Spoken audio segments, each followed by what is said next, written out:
All right, here we go. Tony Bosworth here. So I'm going to do the latest episode of Gone, my top secret history. Now, I'm not going to ramble on too much. I know I do that a lot. I'm going to get right to the point. This is episode 6, right? So if you need to catch up, you can just go back and read or listen rather and watch the other ones. But basically, what I wrote this book for my kids when my boys, who are now 21 and 19, when they were very young, were just born actually. I decided to write this book so they'd know a bit about me, because you never ask your parents enough questions. You just don't, and you can never ask them once they've gone.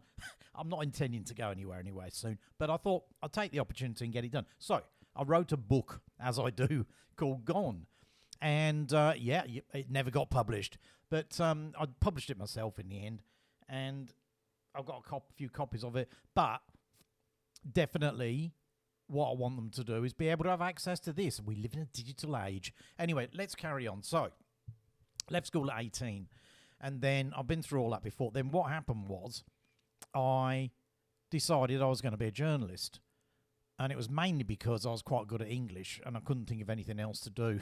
No, but I like the idea of it. I thought it'd be good, and I love English. And so what happened was, here's the funny thing. My driving instructor, Mrs. Chambers, sadly deceased now, many years ago actually, she was a pretty good driving instructor, although once the car had dual controls, right? And it took me a long time to learn to drive, which is really funny considering I became one of the world's best-known motoring journalists, which is not an exaggeration, globally an international journalist. And it took me 3 goes to pass the driving test, can you believe? Yeah. Anyway, like I've said before, it always takes me longer to do things than a lot of other people, but I get there in the end, and usually I do well. Anyway, rambling on. So, Mrs. Chambers, one day we were driving along in Abergavenny. It was in the summer, nice and warm, and my driving must have been pretty good at that stage because she fell asleep, but I didn't know that. And at that stage, she was still doing the brakes and changing gear most of the time, to be frank, right? I was just kind of steering the car and accelerating.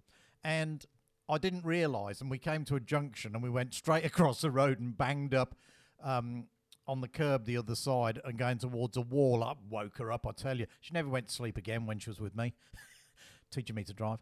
And anyway, her husband, as it happened, was an editor on one of the big newspapers there. And they were part of Thompson Regional Newspapers, doesn't exist now.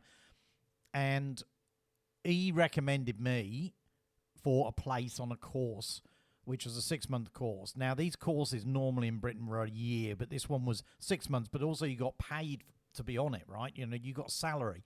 What happened after the course is you went to... you were put on a newspaper, local newspaper. Anyway, I know I've talked about this a bit before, so I'm not going to go over it again. You can just troll back through the previous recordings. Anyway, so I did all that. Had a great time, actually, I have to say. It was in Cardiff. A really good time. Made some lifelong friends there. And then, when I was 18, I was moved on to the Gwent Gazette, which was a newspaper in Ebbw Vale. Ebbw Vale was at that time a big steel making town, and there were coal mines all around as well. Steel mines stretched for it's around about 6 miles along the valley floor. Doesn't even exist now. It's all gone now, right? All closed down. Unbelievable, Talk about not looking after your industry and your workers. But anyway, I'm getting the book Gone out now. I'll just show you, right? So there you go. Gone. Oh, hang on a minute. There we go. By Tony Bosworth. It says on there somewhere. Yeah, it does. King Coulter's. It says it's by King Coulter's. That's my pen name. I use that quite often on the books that don't get published. So it doesn't harm my reputation too much. Anyway, I'm going to read from it. That's the best thing to do. And it saves me rambling as well. When I left school, I got a job on a weekly newspaper. My first writing assignment was to go to the local steelworks, which were so massive they stretched for 6 miles along the valley floor. The editor, this editor, he's a funny bloke. Anyway, I'll read on. The editor had heard that the rough, tough men of steel had rescued a stray budgie that had been flying around the strip mill. It's true. Some union shop steward pushed a big red button and stopped the mill, losing several £1 million in the process, and I think momentarily sending the UK economy into deficit. The steelmen fashioned a cage of thick strip steel bars for the budgie, And then they started the mill again. It was a nice little story, that one. And because the editor liked to give everybody a byline is simply by Tony Bosworth, right? It's called a byline. Your name on the story. I got my first byline there, and on the train home that evening, I just kept looking at it, finding it hard to grasp that it was me who'd written that story, and me whose name was on it. It's a funny thing. Back in the day then, this is in the late 1970s, 79, I think it would have been, 78, 79. Newspaper journalists were well respected, and even at a local level, you know, because we were the ones who brought you the news. There was no Facebook, there's nothing else, you know. It's the only way you could get proper news apart from gossip. Anyway, so yeah, I felt really proud of that, and people read it. You know, everybody bought the paper back then. The editor, he liked to use the words bid, boost, and bingo in as many combinations and in as many headlines as he could. It was laughable, really. He also finished every headline with an exclamation mark. My story was entitled Bingo, Budgie Bids for Freedom. But to my mind, his all-time best headline was Bid to Boost Biggest Bingo in Blynog Borough. The following month, when things were quiet, and this happens as well, he called me into his office and asked me what I got on. Nothing, I said. So he said, OK, Tone, go up the steelworks and see how that Budgie's doing. Take Claude with you. It's not his real name. Claude, the paper's photographer, wasn't a hard worker. He's a nice bloke, but he wasn't. Once we were driving along in his dark blue Ford Escort van, each of the photographers in the newspaper group had one of those vans, we saw a bus mount the curb and crash into a bus stop, scattering people in its path. Uh-oh, said Claude, slamming on the brakes and executing a quick 3-point turn. I said, what are you doing? He said, too interesting for us. This is absolutely true. He changed up into second, then third, and as I stared at him, we sped away from the scene, the urgent engine screaming, echoing off the mining valley's small stone houses. Claude did like to go along to schools and photograph pupils running around doing sports. So, though looking back on it now, he was always most keen, his eyes fairly glittered, if I correctly recall, when he was photographing young girls gambling around in their skimpy sports clothes. Funnily enough, not all of the pictures, usually the close-ups of someone's arse, found their way into the paper. I suspect by now he's either serving time at Her Majesty's or His Majesty's pleasure now, or has done, or is receiving weekly counselling. At one stage, the company's photographers had a secret competition amongst themselves to see how many times they could get their Ford vans in the pictures that appeared in the group's newspapers. This often demanded real skill. The best one was when we went to interview a golden wedding couple. I asked them the usual questions. What's the secret to your long marriage? And they gave me the usual answers. Give and take. That's what they all say that. And then Claude went into action. He made them stand against the window. Claude, I said, the light. Lovely, he said softly, and moved them at an angle. He did say that a lot, actually. Lovely, lovely. I stood beside him. He managed to get all of the Ford Escort van in the picture there in the background and in focus. Out on the road, one floor below. But because of the light behind them, the couple were just shadows and out of focus. The editor used it on the front page with a headline. It's bloody true. Shadowy couple in give and take bid to boost marriage. I'll just read that again. Shadowy couple in give and take bid to boost marriage. That's what it was. It was just unbelievable. Oh, dear. Anyway, I did that for 3 years, those sorts of stories, local paper. Joking apart, it's the best place to learn the craft of journalism, and it's hard to do now because most local newspapers are closing down. The ones I work on, right, I'm group editor of 4 papers at the moment. They want to change that to 8 papers, but with no more money, right, for me, in January. So in a couple of weeks' time. I'm not going to be doing that, I can tell you right now, but that's another story. Anyway, the point is print newspapers, it's going downhill, but you can still learn how to be a journalist by working on a local news source. And I'm not going to go into that, but I've got another series of videos running here that tell you how to become a journalist if you're interested. All right, so after 3 years of golden weddings, funerals, school plays and inquests, yeah, I used to go to inquests quite a lot, and court, I thought I should challenge my young brain. So I was 21. I left and got a job in London on a car magazine. Yeah, I started work on What Car, right? Which in those days, I think he was selling about 3 or 4,000 copies, and you know, it was still, some of it was still in black and white. Can you believe? Some of it was flimsy newspaper, but had the makings of a great magazine, and indeed it became one and still is one, right? Anyway, I went there to be news editor, right, because they needed somebody who could do news, and obviously I'd worked on the paper, so this was good. I got a flat in Hounslow with Deke, a friend of a friend. He's a friend of my friend Guy, who I met on the course in Cardiff, and Guy went on to become, I think he was deputy editor or assistant editor at the Daily Mail. He did indeed. He's retired now. He's the same age as me. He's retired now, and I don't know what he's doing. He was going to write a novel, I think. But anyway, he's a funny bloke. He's a funny bloke. Got himself in all sorts of situations. Anyway, there we go. We might talk about him at some stage again. Anyway, Deke was a mate of his from school. He didn't really know him that well. Anyway, Hounslow, if you don't know, is nearer to the runways at Heathrow than the departure gates. When planes come over, the vortex sometimes rips tiles off your roof and everything in your house rattles. At first I thought it was an earthquake until I remembered where I was. If you're on the phone when the 5:15 from Karachi comes over, you have to remember a plane comes over every 2 minutes. You have to either suspend the conversation or raise your voice so the person on the other end of the phone has to keep holding the receiver away from their ear as you shout above the roar of a brace of Pratt & Whitneys. Pratt & Whitneys are engines. I don't know if they're still using, probably not.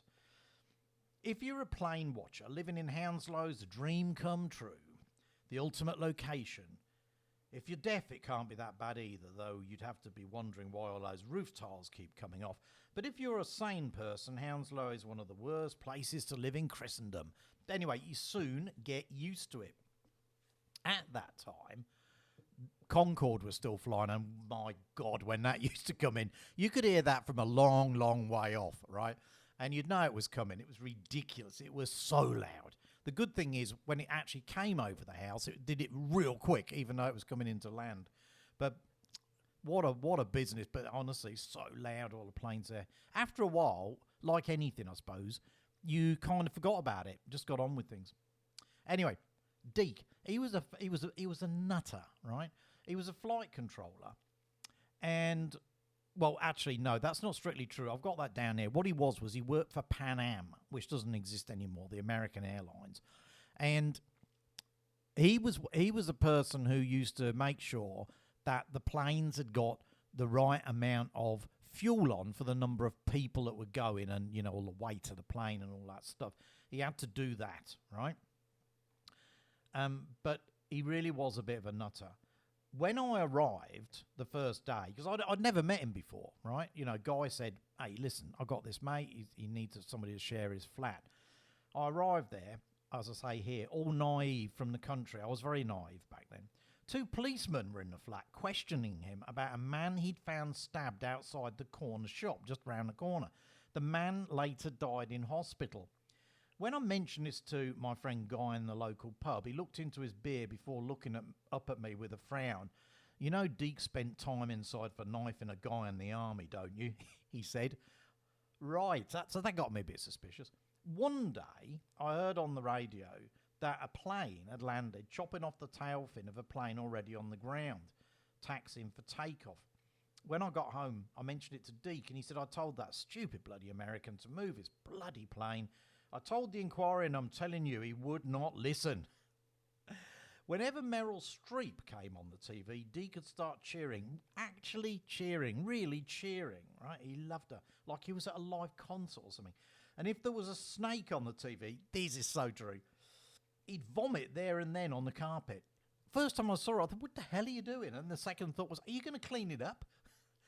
It was unbelievable, right? I'd scan the TV times and radio times at the beginning of the week for any wildlife programs or films that had Meryl in them. If there was one with Meryl and snakes, I arranged a night out. It's true. The good thing about it is Deke, who I managed to shake off eventually, which I'll come to, as he got crazier and crazier. He really did.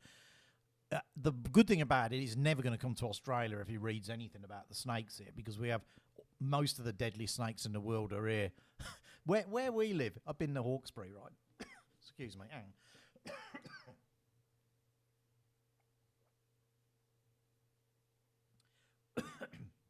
I know that's a change, isn't it? To see me drinking water. It could be neat vodka. It's not, it's water. But it's mid-afternoon. Oh, dear. I had some nuts earlier on. That's what it is. Peanuts. Anyway. Yeah, if he had to come to Australia, I don't know what he'd do. You know, all the snakes around here. And in typical Australian fashion, they sort of call it as they see it. So we've got red-bellied snakes. Yeah, that's explainable. Where we live, we've got death adders, which the wife stepped over the other day with the two dogs. And apparently neither the dogs or the snakes saw each other, which is kind of good because if the death adder bites you, right, you got about 20 minutes to get to the hospital. Now, from our house, the hospital's about 30 minutes. You'd really have to get a chop on, right? You really would. And the thing is, if you get bitten by a snake, right, the thing is to lie down quietly and not panic. Not panic as you're looking at your watch and going, it's coming up 15 minutes now. Can you imagine that? Oh, God, you have to be so careful. Anyway, there we go. Anyway, Deke, he had a fascination also with guns and violence, and Americans, actually. This is true, I'd forgotten about this. There were race riots in Brixton when I was there, right? And he went out and he bought a baseball bat, which he kept by the door. I said, Deke, Brixton's an hour away by train, and it's not even on the same line as this one. And he said, they can get trains, can't they, those people down in Brixton? It's really ridiculous. Quite why they would board a train, get off at Hounslow West, walk half a mile, cross the Great West Road, and then come up our cul-de-sac and batter our door down, I had no idea. But Deke was ready. It didn't fill me with any confidence, though. The old woman next door had a small dog. She used to put it out every morning at 5 a.m. The dog, who presumably didn't want to be out in the cold at 5 a.m, always started to bark straight away, and it always woke me up. Now, unlike Australians, the Brits like to sleep well until at least 7 a.m. You know, here they get up super early, right? Mostly here I'm waking up about 6 a.m. and getting up about 6:30. Especially in the summer, right? Because the light's so bright very early. And I know some people who go out jogging at 3 a.m. And I said to them, well, you know, that is the middle of the night. And they went, it's just early. It's just early. Anyway, so the woman had a dog, used to bark, etc. Anyway, Deke realised the barking dog was getting on my nerves, drove me mad. So he started barking in his room. It seriously did. No joke. Really scary dog-like barking. He practiced and practiced until I really thought he had a dog in there with him, which I wouldn't have put past him, you know. Probably the old woman's dog he kidnapped or something. Anyway, Deke's barking got so good that when next door's dog was put out, it didn't bark anymore. It just cocked its head, listened and shivered in terror. A bit like me, really. Now, Deke also worked shifts, which meant he'd sometimes come in at 3 in the morning. He'd go into his room. This again is true. Turn the sound system right up and start singing along to it. What with that and the barking dog, it was driving me almost as insane as he was. I told him, Deke, if you want to switch your sound system on at 3 in the morning, why don't you get a pair of headphones so I can't hear it? Fair enough, he said. And the next night when he came home at 3, he turned the sound system up and put the headphones on his head. Then he started to sing along at the top of his voice. Of course, he couldn't hear me banging on the door, so I just walked into his room. He had his back to me singing along to ABBA's Dancing Queen at the top of his voice, his head snapping side to side with a beat. I tapped him on the shoulder. He screamed at the top of his lungs, turned around and screamed some more. I slapped him hard and walked out. I thought about it afterwards, and I thought he could have just knifed me, actually, or hit me with a baseball bat. So I probably got away with that. 2 days later, the toilet cistern went berserk and wouldn't stop flushing. Deke had an American air hostess to stay for a few days, and I think she'd stashed some cocaine or something in the cistern. Anyway, by the time she left, it was just flowing away non-stop. Deke went to work and called me at my office. No one had mobile phones then. It was 1982, I've said here, so it must have been. I could hear planes in the background and someone chattering on a radio. Mate, he said, what make is that toilet? I don't know, I said. I suppose it's a Royal Dalton or something. We need to know because And then I heard him saying, okay, just hold it a minute. Jesus.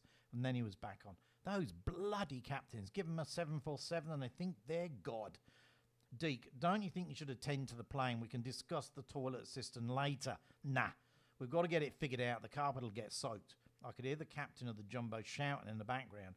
Then the phone was banged down again and Deke was saying to him, look, I'm busy. Get it busy. Just wait a goddamn minute. Then he was back. So what about if you go home lunchtime, he said, and turn the water off? I think the main stopcock is in the street.